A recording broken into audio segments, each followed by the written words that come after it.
Guys നമ്മൾ അങ്ങനെ ഡൽഹി എത്തി ഗായ്സ്. ഡൽഹിയിൽ നിന്ന് നമ്മൾ നേരെ പോയത് സരോജിനി നഗറിലാണ്. സരോജിനി നഗറിൽ എന്തൊക്കെ വാങ്ങുന്നുള്ള ചിന്തയിലാണ് രൂപസിട്ടുള്ളത്.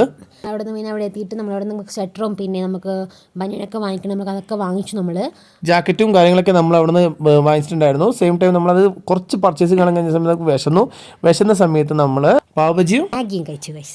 അടിപൊളി ടേസ്റ്റ് ഉണ്ടായിരുന്നു. നല്ല രീതിയിൽ ഇഷ്ടപ്പെട്ടു. അത് കഴിഞ്ഞ് കുറച്ച് പരിഷ്കാരത്വം കൂട്ടി വെച്ചിട്ട് രൂപശ്രീക്ക് റൈബൻ്റെ കണ്ടിട്ട് നമ്മൾ വില നോക്കാണ്ട് വാങ്ങിച്ചു ഗൈസ്. എത്ര പൈസക്ക്?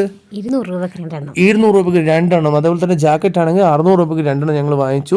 ഞങ്ങൾ വില ഒട്ട് നോക്കി. നമ്മൾ ഫുൾ റിച്ച് ആയിട്ടാണ് പോകുന്നത്. അതിന് നമ്മൾ നേരെ വിട്ടത് എങ്ങോട്ടാണ്? നമ്മൾ ഡൽഹി കാൻ റെയിൽവേ സ്റ്റേഷനിലേക്ക് നമ്മൾ പോവാണ് ഗൈസ്. ഡൽഹി കാൻ റെയിൽവേ സ്റ്റേഷനിലാണ് നമുക്ക് ജമ്മു താവിലേക്ക് ട്രെയിൻ വരുന്നത്. അപ്പോൾ രൂപശ്രീക്ക് എയർപോർട്ടിൽ നിന്ന് കിട്ടിയ ഡയറി മിൽക്ക് അരിഞ്ഞിട്ടുണ്ടായിരുന്നു. അത് കീശിലിട്ട് ഡയറി മിൽക്ക് നല്ല കട്ടയായിട്ട് രൂപശ്രീ ഭയങ്കര ആശ്ചര്യപ്പെട്ട് നോക്കുന്നതായിരുന്നു.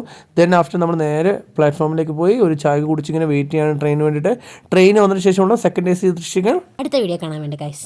വീഡിയോ ഇഷ്ടപ്പെട്ടാൽ ലൈക്ക് ചെയ്യുക, ഷെയർ ചെയ്യുക. അടുത്ത വീഡിയോ ആയിട്ട് കാണാം. ബൈ.